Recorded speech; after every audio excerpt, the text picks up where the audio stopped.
Hello, it's Terry from the Creative Bush Homestead. Wow, have I been missing in action for a while? So for all my subscribers that have not seen a video of me lately, my apologies. And for anybody watching for the first time, welcome. Please hit the subscribe button and give me some likes. Okay, so what's the last month been like? Well, I'm doing it monthly, so that way I can do more about the house. And, you know, at the moment it's been changing rooms here. So I've got a tour video of how I have taken the yarn room from the front of the house, which was the study, and brought it down to this area of the house where it's like having one big craft room but with walls in, which is really good because it gives you more storage area. So that's what I did. So that will be in between my intro now, the craft room tours, and when I come back and finish off. So we've had, you know, so much happen in the last few months. Unfortunately, Glenn was diagnosed with cancer on his neck, and squamous cancer it's called, and it was a bit of a worry because it was near the lymphatic system, but he's had that removed and they managed to get within the margins so that he doesn't have any more cancer in his neck. But we've been back to the hospital again, and you know, this is like 90 kilometres away, and unfortunately a lot of the appointments were like at 9 o'clock and 9:30 in the morning, and it was like, you've got to get up so early to get through the traffic on the freeway and make sure that you're there. So the last visit we had to our hospital, well, we have more than one in Perth, but this one's Sir Charles Gardner, and that's where most of the outpatients are, is for his hip. So he's had his right hip done, and that was in 2019, recovered very well from that. And now he is on the list to actually have the surgery on his left hip. So he's, you know, in a bit of pain. Doesn't seem to stop him from bowling, but that's okay. You know, if he puts up with the pain and he's happy to bowl, I'm happy for him, because all I want is a happy chappy. You know, I really have tried to stop him from I forget the word. I'm not going to get it out. The negativity from older males sometimes is just, oh goodness. But, you know, I just go along with it, and when it gets too much, I just leave the room and come down to my craft area. So that's good. What else have we done?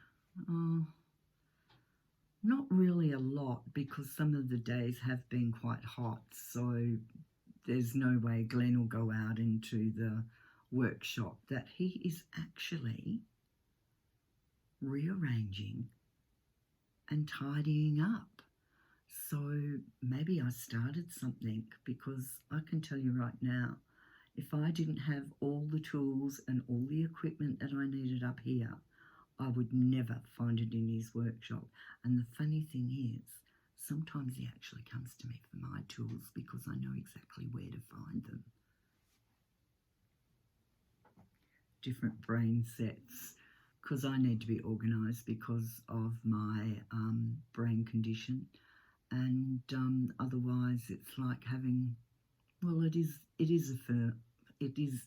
a form of early onset dementia that I've had for many years, and it's been stabilised. But since the thing in my head grew a little bit bigger, it's putting more pressure on my brain, which makes it sometimes difficult to get my wording out right or to remember things. So this is subsequently why I do these videos. I also have another video called The Craft Curator on YouTube, which is a weekly vlog to make sure that I am actually doing something every week and pushing myself to, you know, be creative, and then put it onto the YouTube so that I have a few more friends like you. Thank you for watching. I really appreciate it. And also I now have a new Instagram page called The Craft Curator 29, and I just take little snippets out of what I do from the Craft Curator video weekly and try and put something different every day on that, just to sort of, I mean, it is my new craft this year, I suppose you could say, though I've done videos in the past with this particular channel. I've never really felt comfortable about what I did or who I was or what I was supposed to present. So doing it this way, it's like, oh, I am who I am, warts and all. So, you know, let's just get on with it. Okay, so now I'm going to let you have that little tour, and I'll come back to say goodbye and finish off the video. Okay, so I thought I'd take you on that tour that I said I would do, and this is what I currently call my yarn room. So I have a bookcase here. Well, they're two bookcases that Glenn put together, and this is where I do my slow stitching, my circular knitting machine.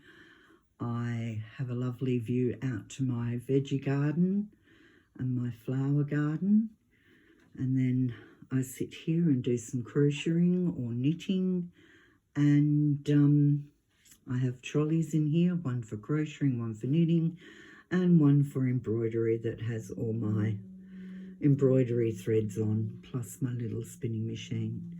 Okay, so that's my yarn room. Now we'll walk into my larger activity room, which is my papercraft and anything room. Hello, how are you? Yes, I just got jumped up for attention. So this is my larger craft room. It used to be the children's activity room. So empty nest, new craft room. So I'm at the moment covering some lovely boxes. Well, they're cardboard boxes, but they are really great for storing things in. This also has some Kallax book unit here with most boxes labelled. I have to think hard sometimes. So, and then over here I have my larger filing cabinet for my genealogy and personal accounts and things. And then I have more storage over here, and I love to fill my wall with things that I create and things that I like. So that's that. And then another working desk, and then more trolleys, and the curtains that I made out of shower curtains because they needed to be light on these pushing poles. And this is my cricket corner and where I charge things. Then I have my large TV in here, which you can see the light shining in because I was... Now this is my coffee area because I have a friend that likes decaf coffee and I like decaf coffee too. I also use it for, you know, ginger tea and things like that. But I found these beautiful cherry plates and mugs at the reject shop, and I thought I'd love that cherry plate to say something, to call it something. Cafe bar, something, I don't know, something ridiculous. So if you can come up with an idea, that would be great. And then once again, moving around this way, I hope I'm not going too fast. I have more trolleys, and these trolleys contain things that I use, and I just bring the trolleys out when I need to so that I've got easy access to my tools. Okay, so that's the larger activity room.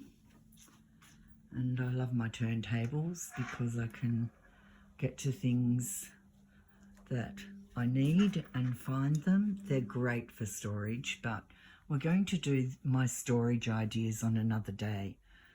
More of my works. This is my sewing room. So basically, yes, I have an area where I hang my clothes to be ironed, and then this wall here that has a magnetic pin board on it because it's metal, and then below that, that's all my fat quarters, my English paper piecing at the end, buttons, my larger pieces of material. I have a little chair in here so that I can sit and do some hand sewing for anything that a garment I might have that needs hand sewing.